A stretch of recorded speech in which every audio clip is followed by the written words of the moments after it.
Hey, Link here. Thanks for joining me for episode 109 and New Game Plus episode 4, where I speak with Jonathan Holmes. In this episode, we talk about how they got into games journalism, a lot about Mega Man, representation in gaming and why it matters, games for kids, some lightning round questions, and some other cool topics. Before we get started, don't forget there are links in the episode description that you can follow to learn more about Jonathan as well as the podcast. Also, don't forget to like and share the episode, and without further ado, enjoy episode 109.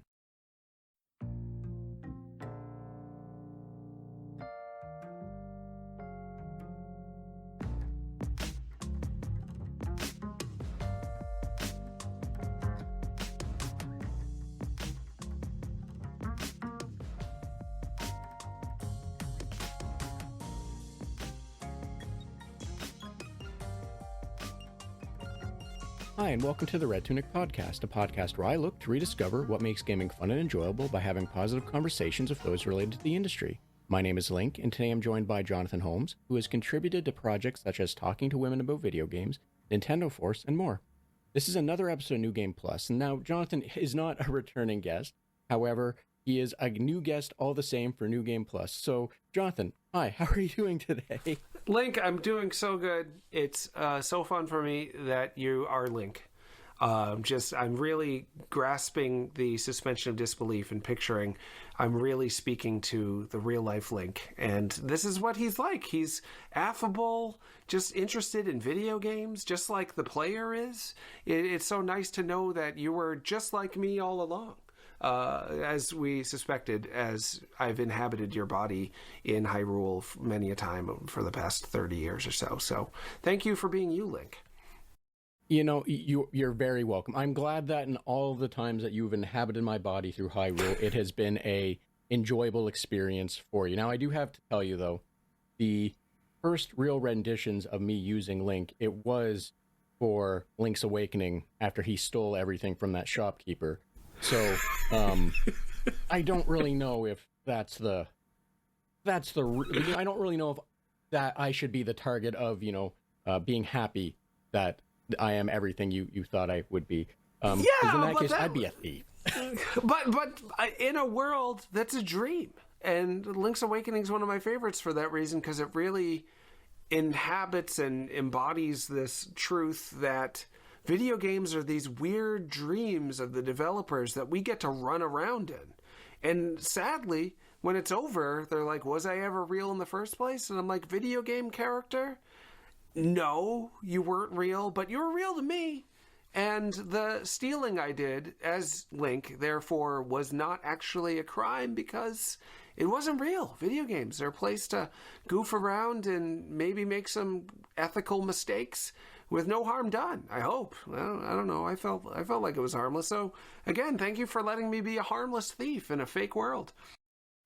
Well, Jonathan, you are very welcome in this scenario then. Now, as a quick tangent, though, I think it would be I think everyone would be a little remiss if no one ever brought up the fact that games like Civ exist, or all of the Paradox games existed, where you might accidentally make some questionable and ethical decisions. And those ones you definitely are making intentional, questionable, and ethical decisions. But that's a whole other topic, I think. For right now, though, the topic of why I brought you here was to talk about who you are, the projects you work on, but also mostly to bug you about video games. So we'll avoid the potential ethical dilemmas of games like Civ or other Paradox games, and I'll stick to those ones if you're okay with it. Sure, absolutely. Yeah, I actually play video games where there's ethics less and less these days because I have enough of that in real life that kind of playing with what's the right thing to do in my off time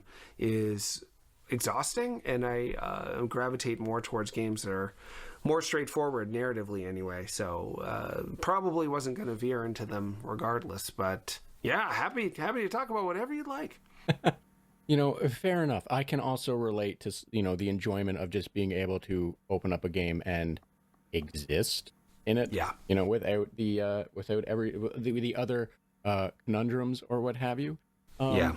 But Jonathan, before we do get too far into it, Would you mind telling me and anyone listening a little bit about yourself, kind of like the elevator pitch or like the 411 of who you are, just so that we can have an easy baseline moving forward? Oh, sure.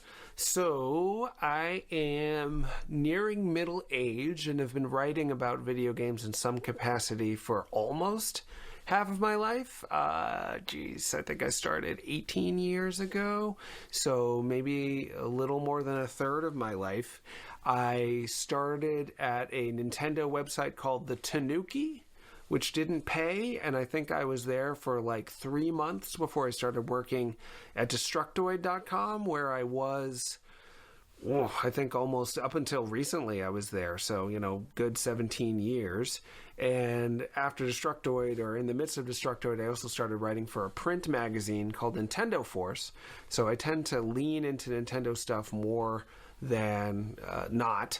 I would say indie games more than anything. I think about Nintendo is almost like the most indie-like of the AAA publishers, at least from my perspective, though Sony certainly dabbles now and again. And I know some folks over at Sony that would be very insulted to hear that I think Nintendo is a little more indie-ish than them. But yeah, Sony can be great too. I haven't played an Xbox console since the 360, I think. I just kind of forgot about them. And they seem to have almost forgotten about their own hardware too, which is fair. But I play Minecraft with my 9-year-old now and again, so not adverse to that side of things. And I also I've written for like a series of books called Lock On, that is published by a UK outlet called Lost in Cult.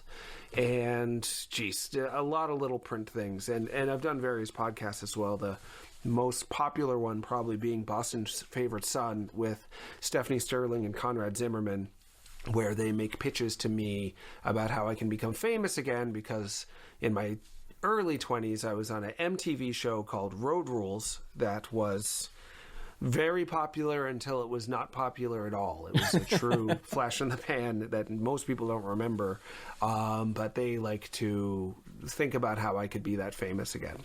And that's fun. So yeah, and I've done plenty of YouTube videos and stuff like that. It's a long list of stuff that I've dabbled in, all on top of like having a full-time job. So the video game stuff, it often pays, but not enough for like 2 kids and a mortgage. So I have a day job that, luckily for me, pays well enough that I can kind of play around with video game writing and whatnot without having to worry about making sure it's profitable. So it's really allowed me to write whatever I want instead of what I have to in order to pay the bills. And that's been great. I'm really grateful for that. So, thank you for sharing, for, walking us through that. I too can relate to chunks of that, not the being on an MTV or the Canadian equivalent show where that was a flash in the pan or what have you, but the being able to work in a job that provides enough security that you can do other things on the side for fun, like for me, this podcast, for example. So I can definitely relate to that, and just the in general of spending a lot of time thinking about video games, I guess, would be the safer way to put it. That's right. And it's when you do it for a full-time job, and which I did very briefly. I was hosting a show for Destructoid just called Destructoid, the Destructoid Show. Then it's suddenly a hustle. Then it's suddenly, well, I don't really care about this game. And this is, some of the main complaints people have about video game journalism, though I don't blame the journalists for it, but it's become such that you have to follow trends in order to keep the lights on, and that's not fun. So it's tough. I tend to gravitate towards reading stuff and listening to podcasts like yours, where the person isn't trying to and doesn't need to become rich off it. So it allows you to just do whatever you want, and it ends up more authentic, and hopefully you get rich anyway, because I always like it when people who are doing things for the love of it end up succeeding. So yeah, it's and I've had some weird successes. Some of the YouTube shows I've done have gotten millions of views, and I got paid $0 to do them up front, but eventually got paid some from the YouTube algorithm. So you never know when you're going to suddenly have a big success. And those big successes, don't know what happened there, can be really great. And like from my own personal experience, with the few big successes I had years ago on YouTube, I didn't have AdSense turned on, so yes, I lost out on, I think I calculated like a couple $100, but still, that was a couple $100 in college. Would have been lovely. Yeah, no kidding. But you never know if it's AdSense on now. Literally, you look at games like Minecraft, where I remember when that game was coming up, no one ever thought it was going to be a commercial hit. Everyone was like, only weirdos who think about computers too much are going to tolerate these graphics and tolerate like the ambiguity of it. And now you literally can't go to a store without seeing Minecraft merch somewhere. So yeah, you literally never know. Exactly, yes. And that's kind of also the fun of just doing things and putting them out into the ether, right? You never know who's going to connect or who's going to enjoy it. And it's always fun to find out people do, right? That's right. That's right. So, Jonathan, I do want to ask you this one just because I'm curious because you said you started doing this in some capacity about 18 years ago, and you've been working at it in different ways. In a similar vein, when I first started as well, a much larger gap between when I did a thing and another thing. It was also writing for a free website with a very small tenure. Yeah. But I'm curious throughout like all of your history, for video game related stuff at the very least. You can pull in other things if you'd like, by all means. This is your kind of story. But like how did you get into this realm, this industry, adjacent, or however you'd like to look at it? I still don't really know how journalism truly falls in the full ebb and flow, but like, how did you get into it? Was there a game that made you be like, oh, this would be the thing I want to do, I want to talk about, I want to be a part of, or what have you? Or did you kind of just stumble into it and that's just sort of how it evolved? Yeah, great question. So I grew up reading the game magazines, which is part of why I ended up at Nintendo Force. A lot of people, when Nintendo Force started up 13 years ago now, people were like, so print is dead, I don't know why you're doing this. And the response we all had was, because we love this medium. It feels like a physical love letter sent to you in the mail by other people who are thinking about video games as much as you are. So there's this sense of being a part of a community from a distance just by holding on to that magazine and knowing that thousands of other people are reading the same magazine, and that we, the writers in the magazine, are thinking about you, the readers, having it in your hands just like as we're holding on to it. So my passion for game magazines is a big part of why I started even at Destructoid, because websites seemed like they were as close as you were going to get to a game magazine at that time. And actually, we did make one issue of a Destructoid magazine that I was really pretty proud of. It had typos, which made me feel bad, though that was the part of the copy editor who worked for Game Fan magazine, and I still have the email somewhere, I think. They just were like, why are you so uptight about typos? They're fine. I'm like, I mean, I don't think I don't judge other people by their spelling capacity, but it just speaks to a certain level of care about your product that you didn't misspell Pokemon as Pokermon or whatever. But they just let it go, and I had no power over what was in the final print because it was printed by Game Fan. Though it was branded as Destructoid on one side. So yeah, it was a love of game magazines. And I think my love of game magazines probably started when I was 6th grade, 7th grade maybe. I'm trying to line up the dates. Mega Man 2 was on its way towards release in the United States, but I don't think it was out here yet. And I was friends with a kid from Japan whose father moved here for business.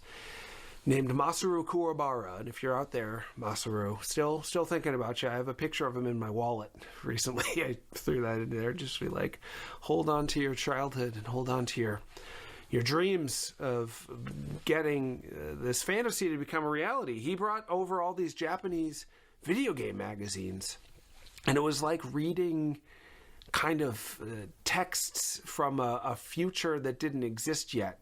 Sort of like looking, it almost felt like if I knew Star Trek was going to be real, I was getting a portal into the things that would be, based on getting a look at what's in Japan now, but wasn't going to come out here for another year. There were all these pictures of Mega Man 2, and I was like, this looks unbelievable. The boss portraits, you get a look at their face now instead of it just being a little guy standing in a square. I don't know if you played Mega Man 1, but it's very much like, I think Mega Man 1's a super important game.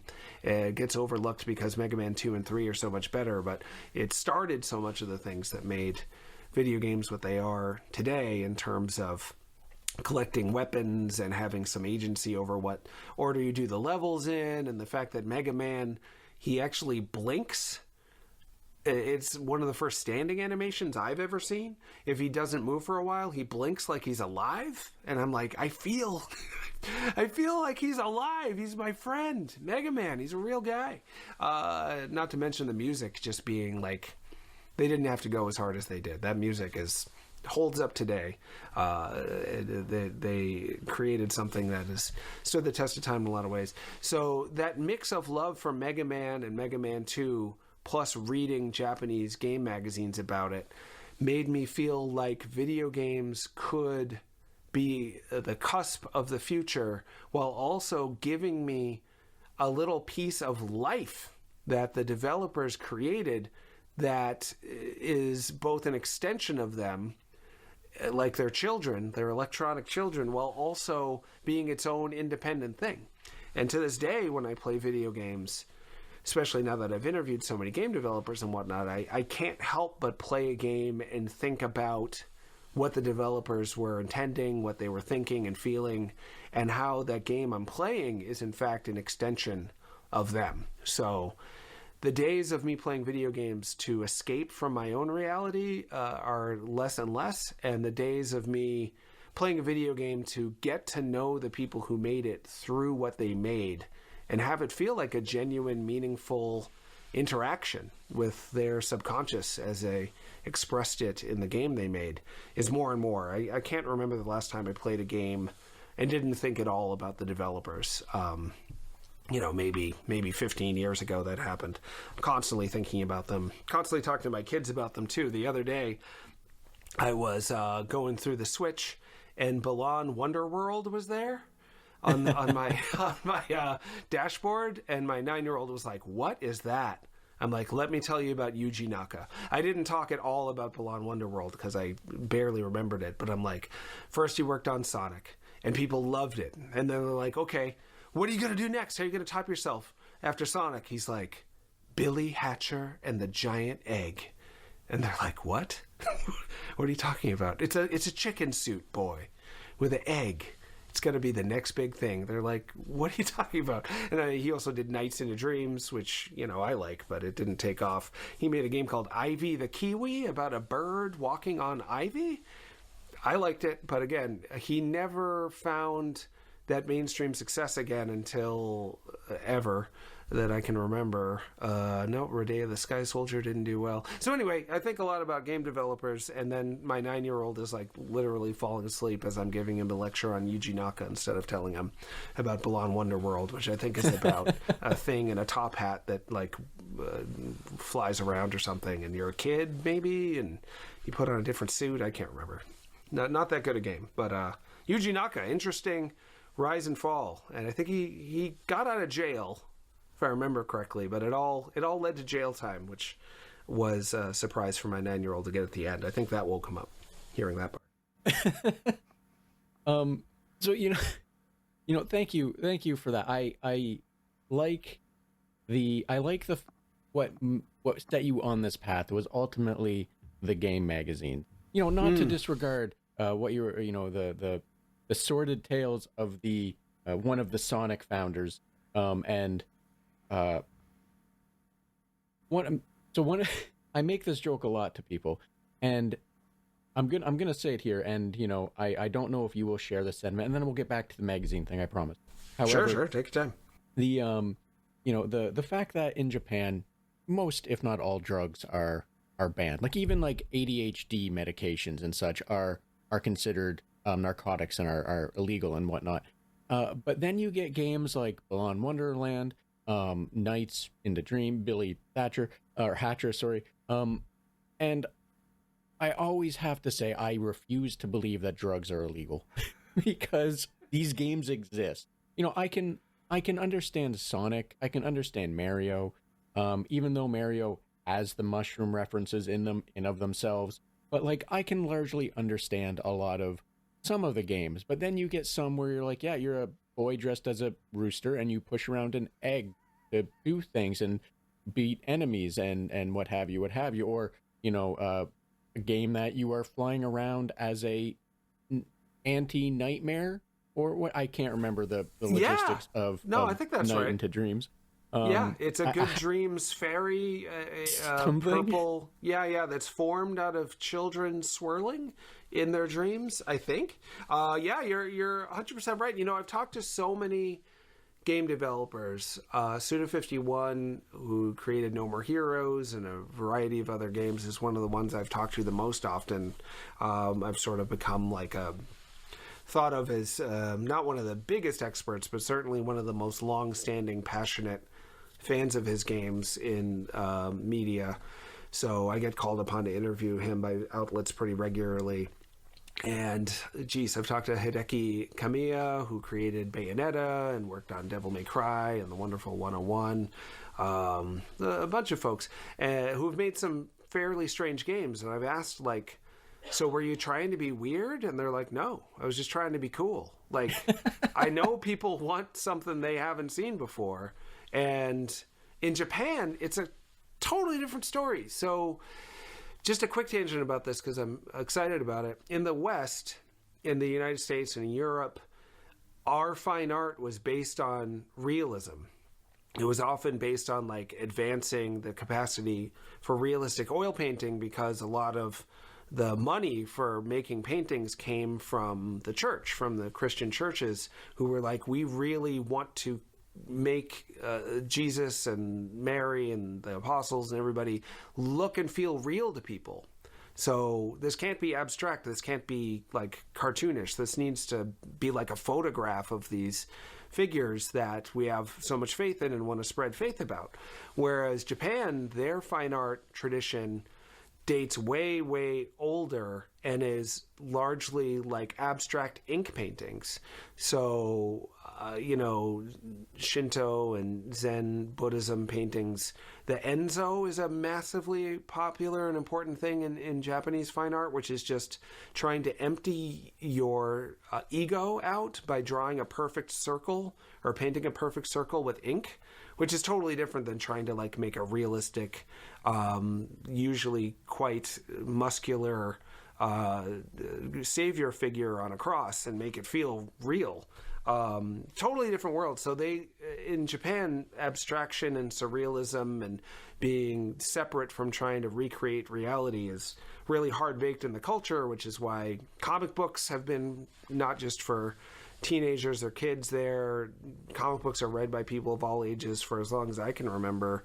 In general, animation is bigger in Japan than it usually is here in terms of the spectrum of who gets into it. And video games have always been weirder there. I was playing Western video games growing up, and it would be like Maniac Mansion, which feels kind of like Rocky Horror Picture Show mixed with, a traditional like 1950s horror movie or something. And then I'm playing the Japanese game that just came out, and it's Mighty Bomb Jack or Kid Nicky or Liquid Kids or like, what the hell? Where did you... None of this is even sort of couched in reality because that's not what their values have been traditionally and culturally. So, and I like that. The weirder the better for me because I want to find out what people can come up with. I want to see what they can create as opposed to trying to recreate reality, which is less exciting to me. So thank you to speaking to that, because I do make the joke in jest. It is a interesting topic that I not really, how do I put it, concern myself with is way too strong of a phrasing here. I'll go with it though. But it's not something I've really concerned my thoughts on, mainly because for me, when it comes to talking and thinking about video games, it's about how they relate on a personal level in my brain. That's how I translate them. That's how I express them. That's how I try and talk about them. So like, I've not thought about why some devs do crazy things. I know they do crazy things. And the cheap joke is that, drugs are clearly around, just hidden. But the idea that really they're just going, I think this would be cool, and doing what they think is cool is just a really interesting thought. And, you brought up some really interesting things as well about how the art form, Western art form, for the longest period, for, let's just say the medieval, middle, whatever, the light, the Renaissance, the Dark Age, whatever, that whole period, was a lot of weird church Jesus stuff. End of day, it was a lot of weird church Jesus stuff. And if anyone is wondering why I'm saying weird church Jesus, just go look at baby Jesus, how they had to portray him as an adult but as a baby, so he was just a homunculus, because that's what it's a whole thing. Little head, big muscles, because they were trying to portray that he was powerful, so you couldn't make him look like too cute and vulnerable. So he was like the Hulk, like a small Hulk being held by his mom in some of those. And they didn't really know how to do proportions for babies. No, they did not. Yeah. But, thinking on that, and then thinking on, as you said, the whole philosophy that led into the design for a lot of Japanese stuff, as you touched on the Enzo, for example, which is to expand on that a little more, is a Buddhist thought process or philosophical question that brings in the question of mu, which is like the non-answer to something. And as you said, the whole Enzo is drawing a circle, and you shouldn't actually connect it as a full circle until you feel you have mastered everything, because the whole thought process on it is about self-growth and the acknowledgement that you can never be a master until you know you're a master, but a master will never say they're a master, because the whole process of self-improvement, right? Right. So like that process, or, like just the I am forgetting the name of their poetry right now. Haikus? Haikus, thank you, 353s. The whole cutting haikus and like, what they're supposed to be about, and like, as you said, their art being watercolor and ink and what have you, even also associated with haikus and all this.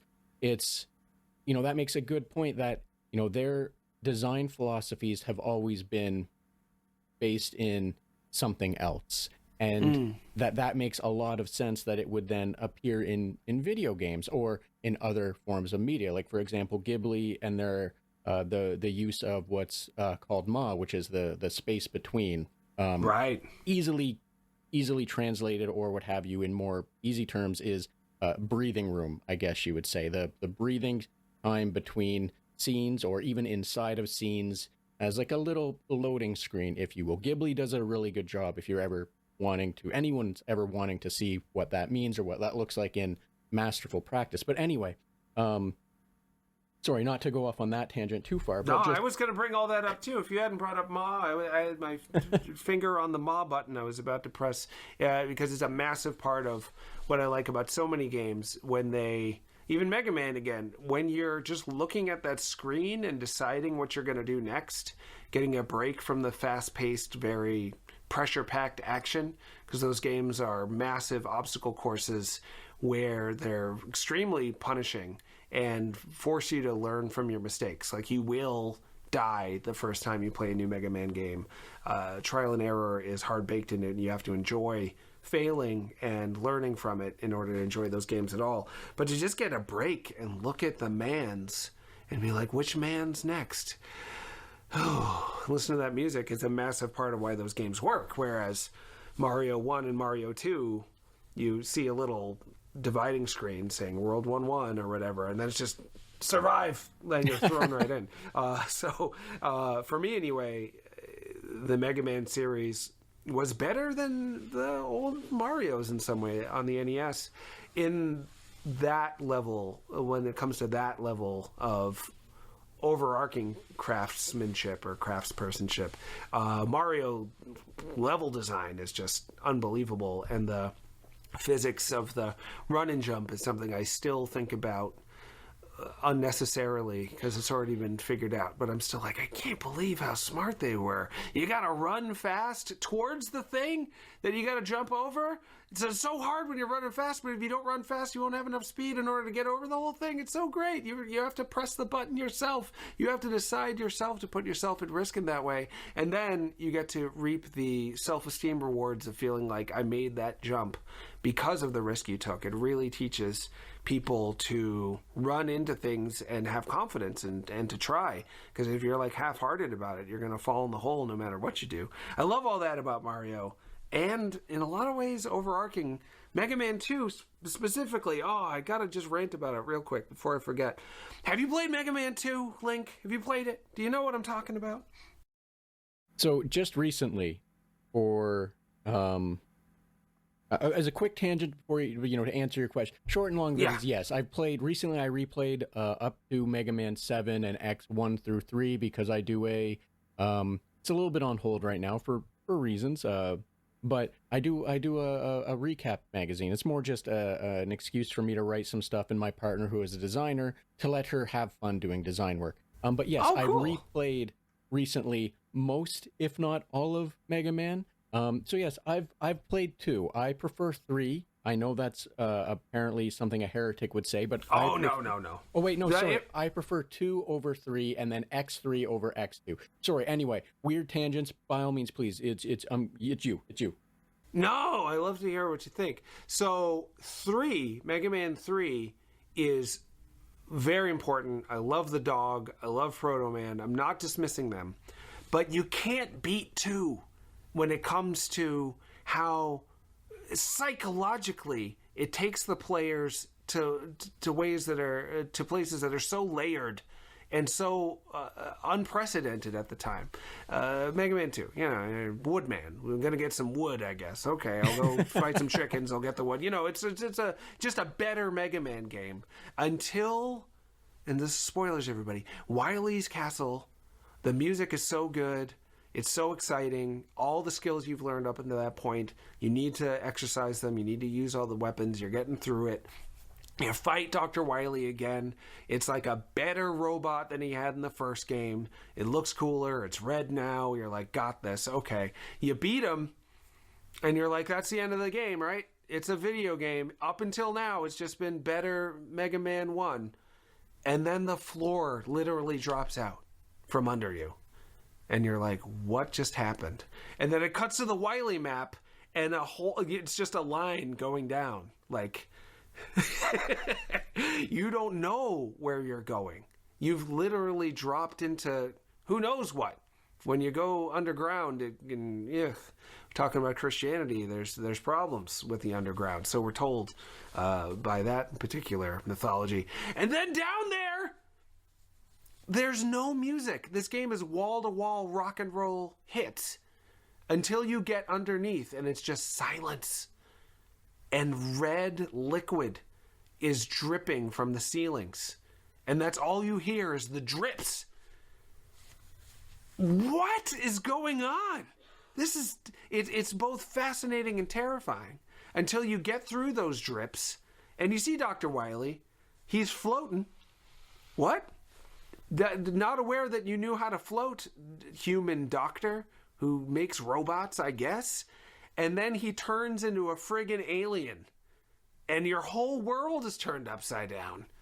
And it is blowing minds across the world until you beat him. And then it turns out he just wanted you to think he turned into an alien for fun. It was all an illusion. He's sitting behind the controls working them. Have you seen this? You seen him working them?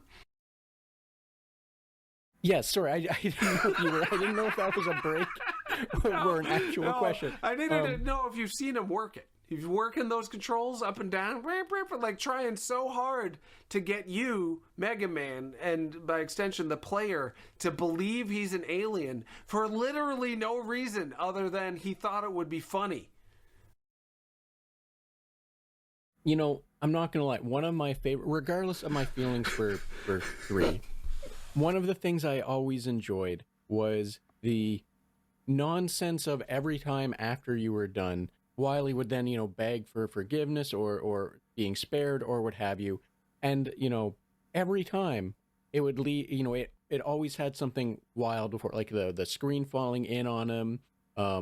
Yeah, a block falls on him once, and you're like, I guess he's dead. I think that's 3, which is also a shock twist. I think, I don't remember. I know in 6, I think, or 5, it's revealed that the person doing it is because he took his daughter hostage or something. Oh, yeah. I think that was maybe 4, yeah, with what's her name? The Russian girl. Yeah. Yes, Dr. Cossack, like I think. Something like that. Yeah. One time he's a robot and his head just starts bouncing around. But real quick, with 2, just gotta wrap it up because I love it so much. I feel strongly that, intentionally or not, the game developers showed with Mega Man 2 that Dr. Wily is really a self-insert.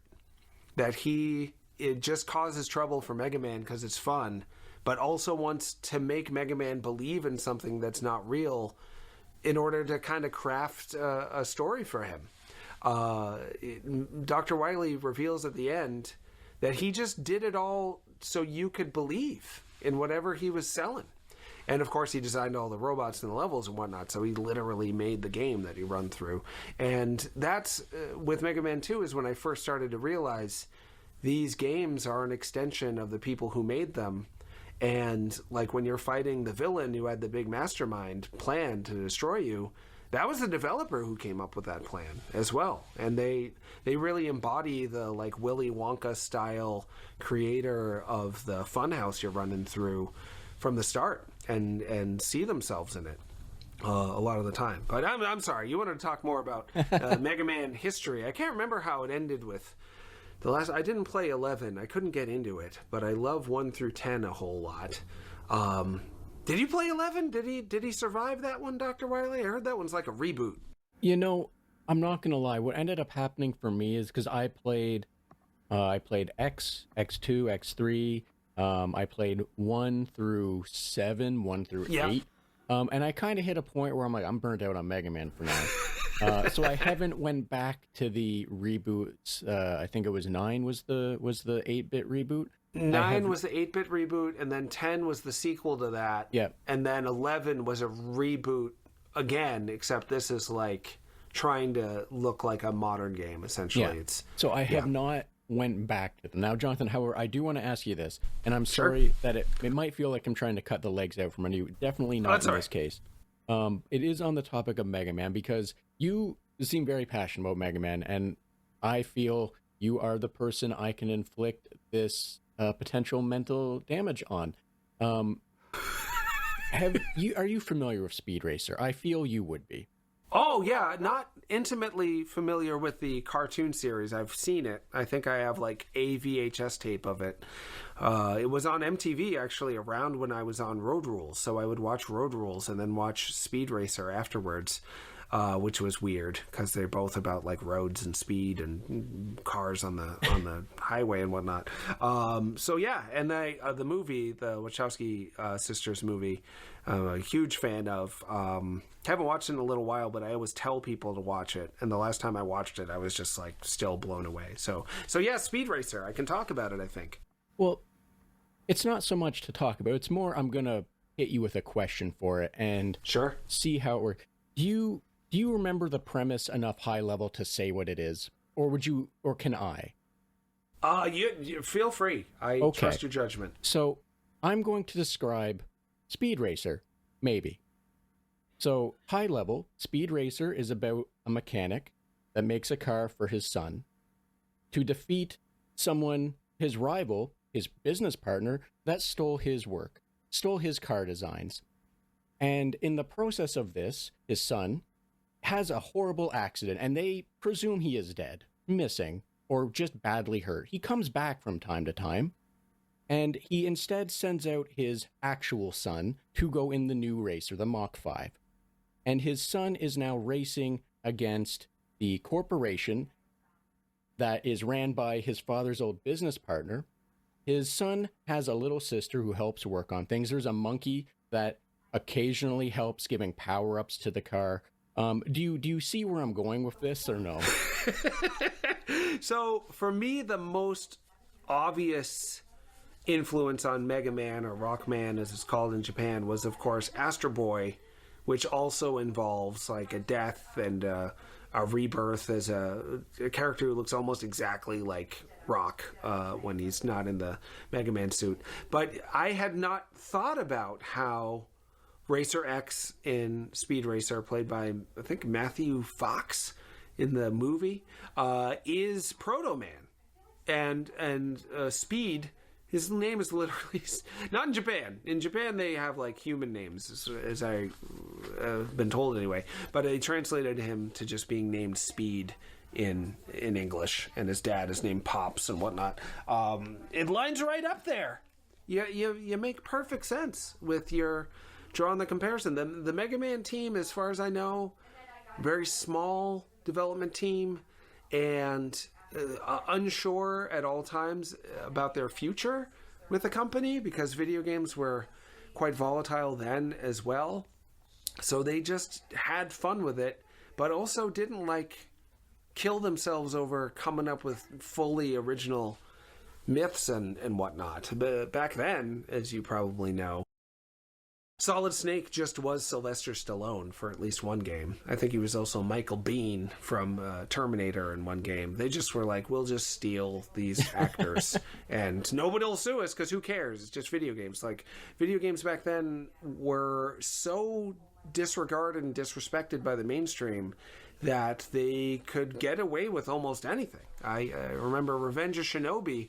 You're playing it. I don't know if you played it on the Genesis. It's the second Shinobi game. And then you're just fighting Batman. And it's just Batman. It's not, there's not on the box like featuring a cameo from Batman. They're just like, oh, we'll just put Batman in the game. And then after you kill him, he turns into Spider-Man. Or maybe it's the other way around. It's just literally Spider-Man. They did actually have to fix that. The revisions after Marvel and DC both found out that Sega just stole their characters without asking at all. Later on, the cartridges that were printed had to change those guys. But I still have an old Revenge of Shinobi where it's literal Batman in there that they thought they could get away with. It was a beautiful time. And these days, indie developers sometimes try to skirt those lines. My son was playing some indie platformer on his tablet, and he's like, Dad, what's Meta Knight from Kirby doing in this game? I'm like, whoa. Can't keep this before Nintendo finds out. Like, they're going to get sued, and Samus is in it, and all sorts of stuff. And he bought it from the App Store. It wasn't like some weird backstore bootleg download or something. It was a real game that he paid for. So, yeah, that spirit of doing whatever you want is still out there. It's just a little harder to find now. Yes, and it's wild what they did in Japan for games back then, or what they do for games now if you look hard enough. But yeah, but yeah, yes, but yeah, as I said, I just wanted to hit you with that Mega Man 1 or Speed Racer 1, just because I had that thought while I was playing through all of them, and had a moment of weird lucid clarity where I went, I think this is just Speed Racer. And I try to inflict that on people when I can get away with it, because no one really expects it unless they've thought about it themselves, and I don't expect anyone to, because again, why would you, unless you've had some weird lucid clarity issue while you're trying to mash run a whole series in the course of like 2 weeks. Yeah, no, it's super fun. I wish that could be an article somewhere. I hope you work that into whatever you do with your work. And before I forget, I agree that X3 is the best of the Super Nintendo X games for sure, like by a country mile. So I know it's not as popular as X2 and X1, which I also love, but X3's just got so much to it. You've got I think there's 4 different ride armors. You can play as Zero, but it's like a real risk when you play a Zero, because I think he has like permadeath if he dies. That's it. So many different weapons. There's like multiple endings and stuff. It's really the apex of what they could do back then with Mega Man. I loved it. Yes, we unfortunately do not have the time to get into the whole gambit there, I don't think. But yes, X3 was the far better bounce off for me.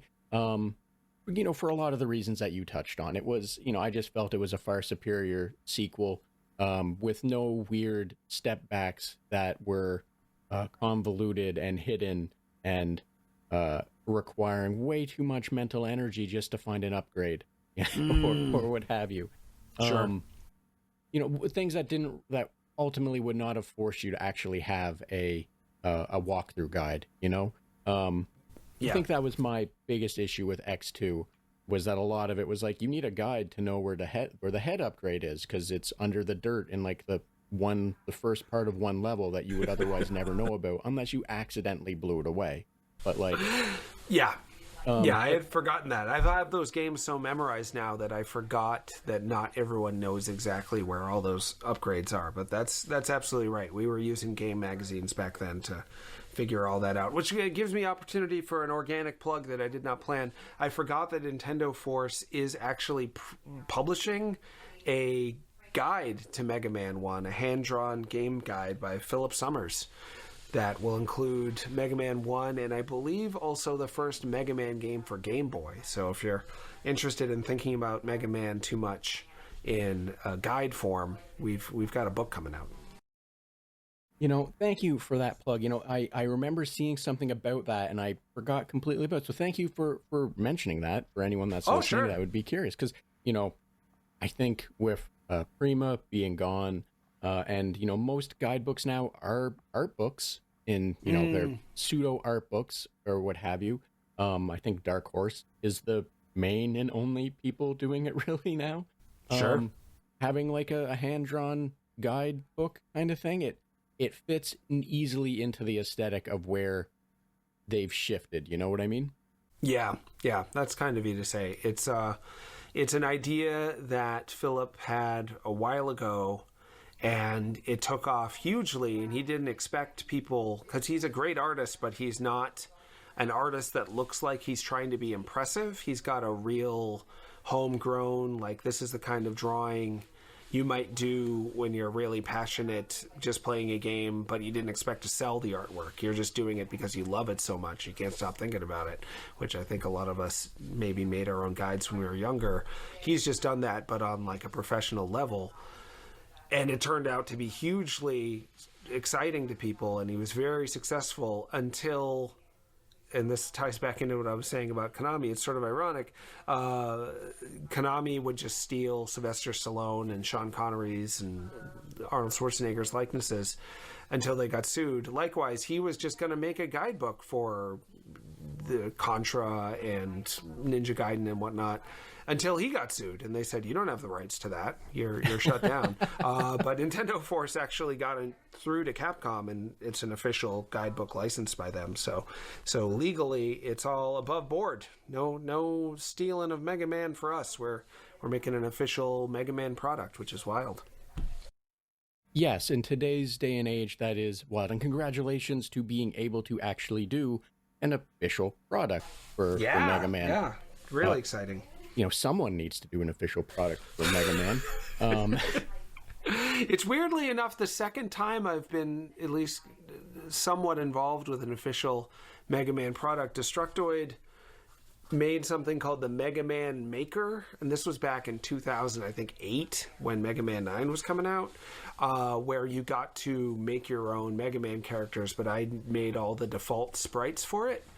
So it was like a Predator, an Alien, Scud, from Scud the Disposable Assassin, like stuff nobody knew or cared about, but I just did it because they didn't stop me.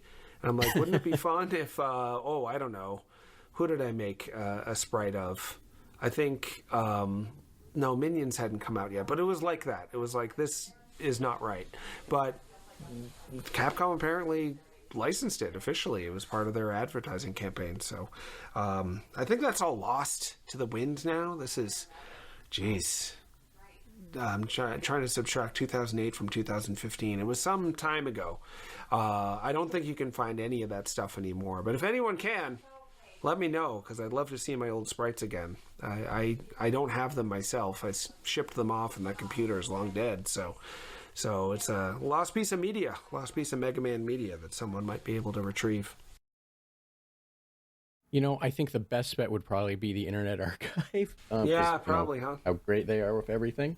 Sure. However, Jonathan, as much as I would enjoy to keep bugging you about Mega Man and whatnot, I do want to try and ask you at least one or two more questions. Oh yeah, sure. No more Mega Man, promise. Whatever you want to talk about, I'm here for it. I want to try and bug you with two more, and I know that with our schedule are clicking away. So by all means, feel free to be as blunt, short, or what have you as you'd like. I just would feel remiss if I didn't ask you one or two of these at the very least. And one of them is, with the project podcast Talking to Women About Video Games, which I think is a important mindset or important path to go down, because a lot of women, they can't, I'm trying to think of the right way to phrase it, they don't get to enjoy video games the same way because of proper representation. I think that's the easiest, bluntest, shortest way to get to that, the finish line there. And I'm wondering, with the weird ebb and flow of diversity, equitable, I'm forgetting what the I stands for, initiatives. Inclusion, I think. No, initiatives. Inclusion could be, or easily swappable, what have you. But either way, sure. Without those, with the ebb and flow of those projects, I'm wondering, what is your opinion on where we are right now with just in general diversity in games and the obvious importance of it, but just your take on it? Sure. Great question. So something I've been thinking a lot about, and I actually just wrote a little article on a website called Maximum Utmost. It is run by Zoe Handley, a woman who thinks a lot about video games. She used to write for Destructoid, as did I, and this is her kind of independent site that we're hoping to grow up into a site that is similar to what Destructoid was a decade ago or so. Destructoid's still going, but it's a very different place under different ownership, and I wish everyone still there the best. That said, I think most people would say if you look at the site now compared to 2015, it's night and day. So I wrote for Zoe's site about how embracing humanity in general in games is sort of at a point of decision. I think people are trying to figure out, are video games a artistic medium where human beings express things about who they are and allow us to engage with it and empathize with people who are different from us based on how they make games and show who they are and allow us to embody them by living their lives through their games, or whether games are just fantasies for us to self-indulge in. And if so, then it doesn't matter if a person or if AI makes a game, or if a game is just made by prompts. If we just type in, make me a game where I've got money and I've got cake and I like to shoot, then it just makes you the cake, money, and shoot game. And then I'm I shot all the cake I wanted. I had a great afternoon. You're not learning anything about anyone else. You're not engaging with the world, really. You're just sucking down your own prompts in a way that's sort of circular in terms of, I made something for myself to think about myself and what I wanted to make. Not very interesting in my opinion. But I think we're at this point now with games and with society in general as to whether we want to be empathetic and inclusive, or whether we want to just kind of go down the AI rabbit hole of having computers feed us slop that it made for us based on what computers think we want. And this goes back to your question around diversity, equity initiatives, or diversity, equity, inclusion. Is the medium is still very much managed and run by men who want money. There's exceptions to that, absolutely, but if you look at like the people who have the most power in tech in general, gaming in particular, it's like men who love money who try to figure out how to optimize the gaming industry in order to cash in. And then you have these success stories outside of that here and there, like Concerned Ape, who didn't care about money, who just wanted to make a sweet farming sim that's got a lot of humanity in it, and suddenly Stardew Valley is, made him a multimillionaire. So, there's ways to succeed outside of the mechanical profit motive world, but it's rare enough that people are afraid to go down that route. But if we're going to make video games more than just power fantasy, escapism, kind of soulless, I don't want to call it junk food, that's a little mean, but it doesn't necessarily feed you anything. Like, I know people who just play games for escapism constantly because their life is really bad, and I don't blame them, but they don't feel like better after they play the game. It's like a band-aid or a temporary way to get off the hamster wheel of life, which is really hard. But once they stop playing the game, life is still just as bad. So it's not really the solution to just escape into games. But if instead we want games to be ways to get to know each other through the games we made, that involves needing to value diversity, equity, and inclusion, or else we're just going to be getting to know the same stories over and over again made by the same people. So yeah, for a while there in games, it became marketable for companies to say they cared about including women, cared about including minorities, diverse voices, and whatnot. And now in the United States, there's a real backlash against that, which sucks. And I don't think it's gonna really stick, though, because the fact of the matter is, like, the people who really care about games as opposed to just making money really care about the people who make them, and they're really interested in everybody making them. So in no way like shutting out people who just want to make money, not shutting out affluent men who had the privilege of being able to like learn computer programming at their fancy schools and their big houses that they grew up in and whatnot. Those guys are great, and they're all included too. But also, like, make sure that people without money have access to the tools to make video games. Make sure that people who look for heroes in the game industry and only see Gabe Newell and whatnot, and Phil Spencer? What's the Microsoft guy again? Phil Spencer. Yeah, and then Warren Spector, who I actually went to Disneyland once with. That's another story. Anyway, not just those same dudes. Everybody should be invited to try to figure out how to communicate and have fun with the gaming medium. That's all diversity, equity, and inclusion should be about. And I think because there are a lot of people who care about video games because video games are an extension of people, that care for diversity is going to continue, because you can't really care about people without caring about all of them. And all diversity really means is caring about everybody, not just a subset of those in power. So thank you very much. I really appreciate you speaking to all of that. I say all of that not in a dismissive way, just the all of it.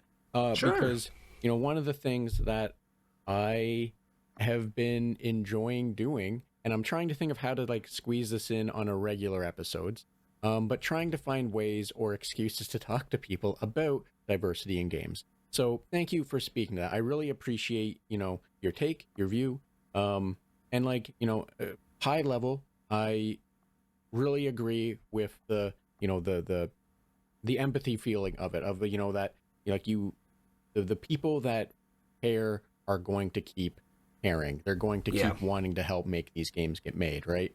And that is, a outlook. I'll go with outlook. That's an outlook that I feel is like just good to have, because it takes some of the fear, the uncertainty out of it, when you can sit back and go, no, the people that care are going to keep caring, right? Yeah. Yeah. So thank you for that. Oh, yeah, my pleasure. And sorry, I did not mean to cut you off there. Oh, that's all right. No, I could go on, but I don't want to water down my earlier points with more points. So I'm going to let you steer the ship here, wherever you want to go next. So, we don't have too much time left, so I'm going to hit you with this one real quick as well, just because I want to ask this one, if you're okay, and then we'll work to getting you out of here. Sure, and if you have rapid-fire questions, too, we'll have time, but it's totally up to you. Awesome. So thank you for that. And this one, by all means, feel free to speak to it as however you'd like to. But, you talked about, one of your projects right now, I believe, is along the lines of speaking to your son about video games. You've talked about playing games with your son.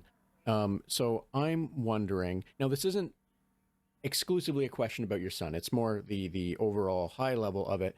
And it's the I'm now trying to struggle to think of the word. It's the video games don't seem to be, from my experience, I have to go looking for them now, to find games that are more targeted to kids, games that are actually targeted for kids, not ones that kids can play, not ones that kids, a parent turns a blind eye to because the kid goes, "It's okay, Mom, I won't kill the hookers or deal with the drugs" when they're playing with Grand Theft Auto. Actual Right. quote, by the way, that got the kid's mom to buy him Grand Theft Auto San Andreas.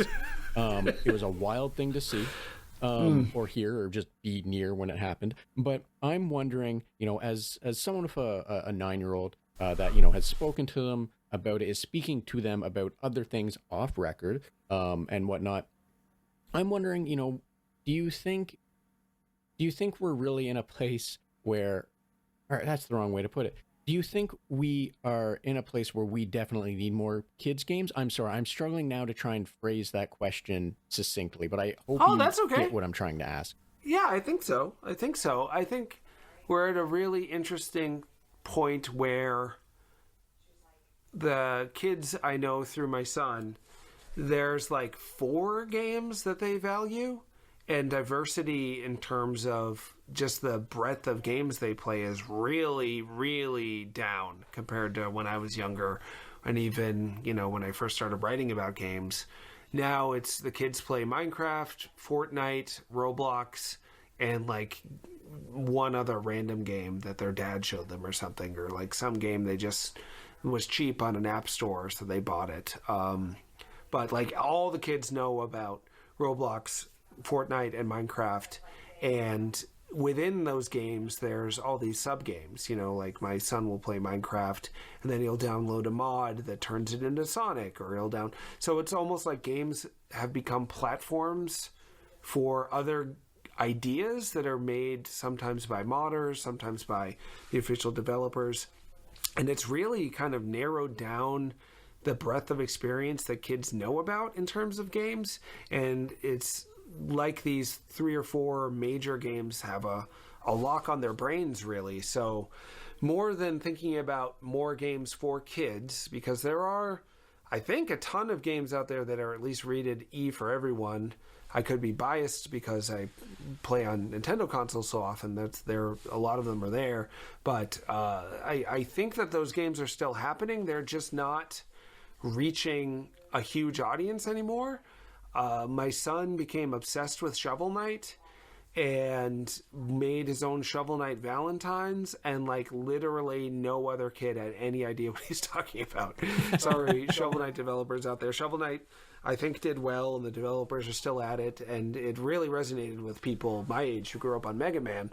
But kids don't know about. They know about Mario. They know about Mario Kart. But my son was like, "Have you played Metroid?" Because I'm his dad, so of course he knows about it. And the kids are like, "I have no idea what you're talking about."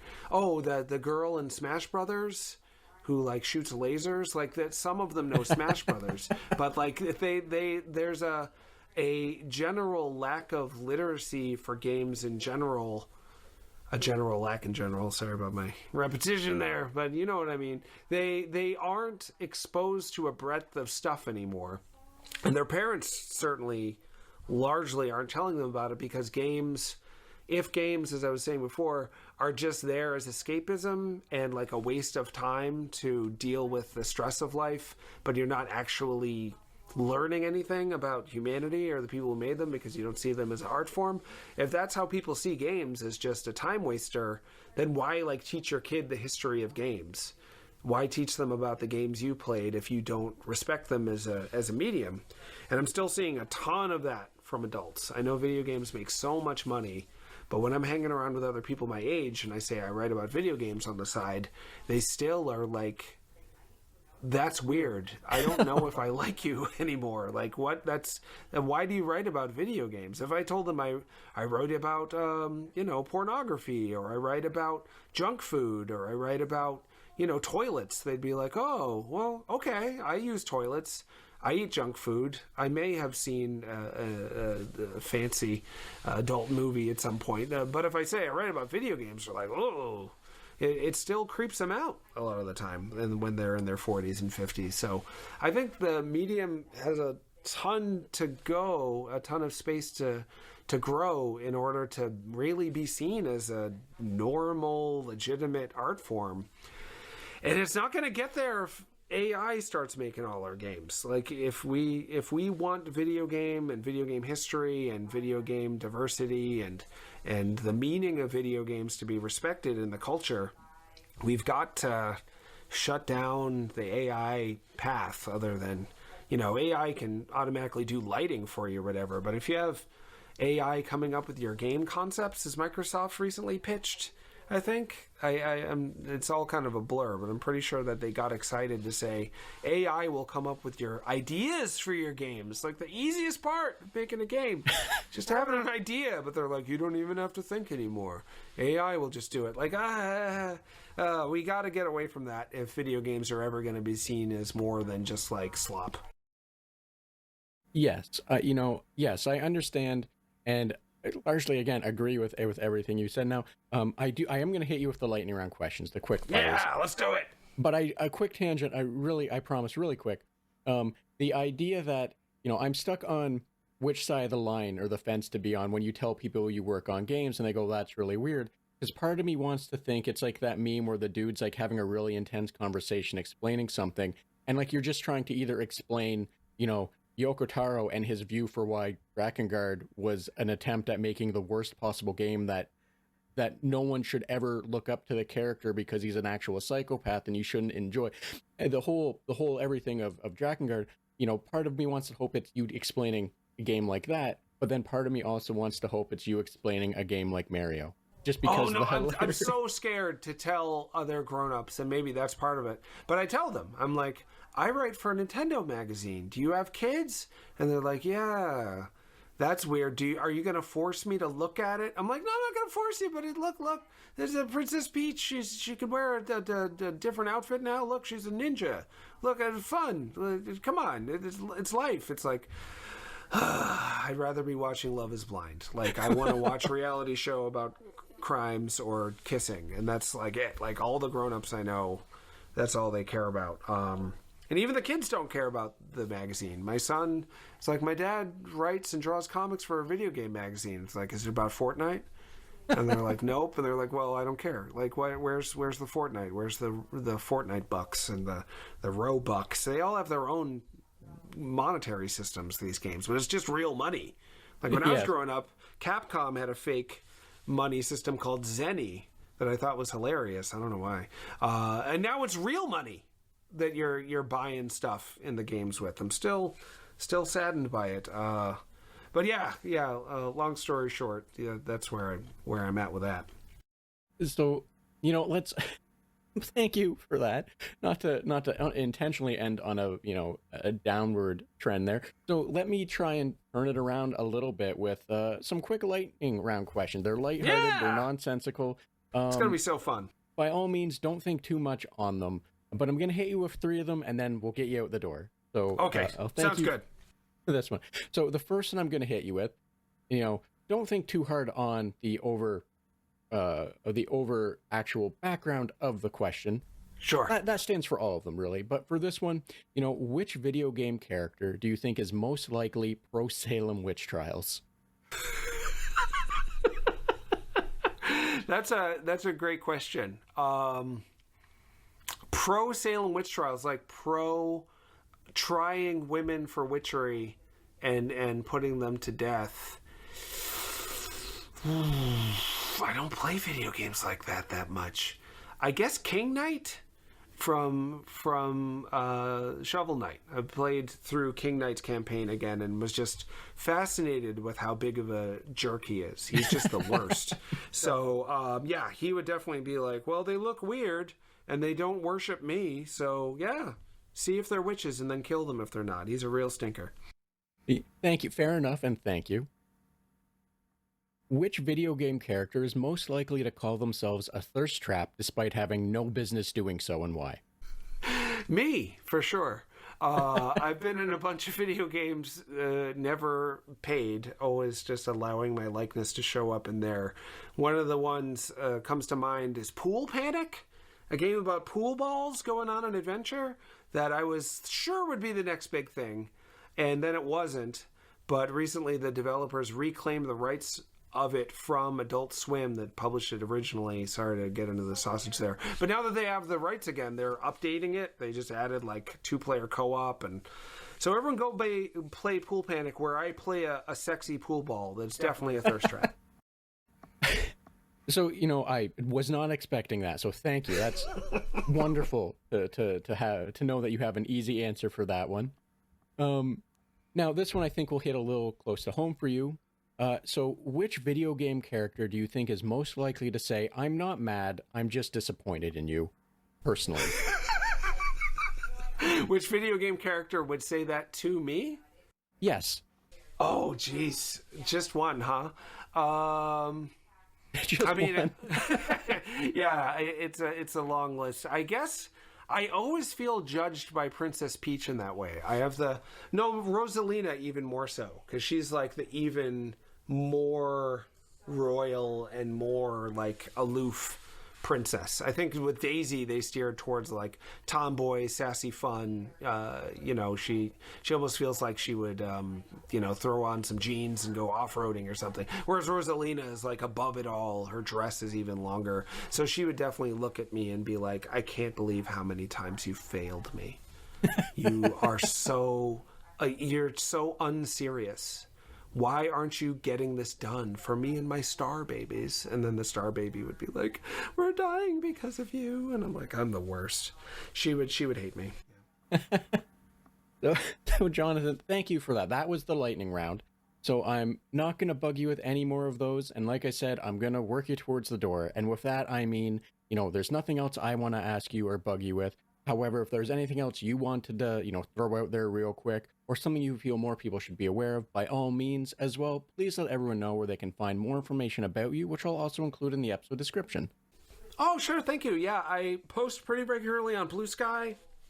Not on weekends usually, because that's when my 1-year-old just starts grabbing my phone or smacking the computer as hard as he can, because he's 1. So, but when he's in daycare and I'm awake, I'm often posting what I'm up to on there. On Blue Sky, I'm Tron Knots on there. And then confusingly, on Twitter, I still post once a week or so.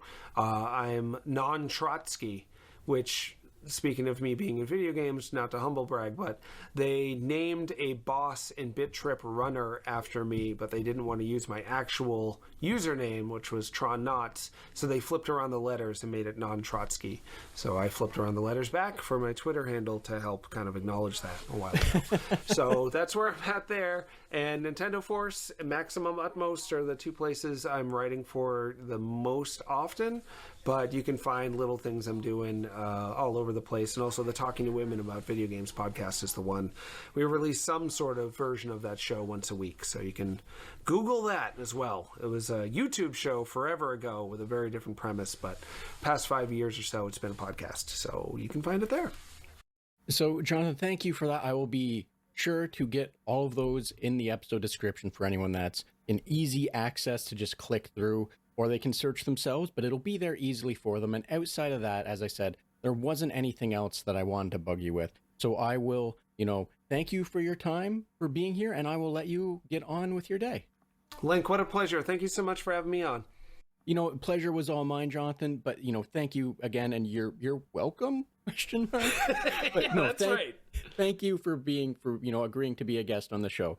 It was a pleasure. And yeah, you have a wonderful day, and I will get out of your hair. Thanks again to Jonathan for making time to have this conversation with me, and thank you for joining us on the Red Tunic podcast, as well as a special thanks to Raw Jankies for their use of music from the title track from Road Steep.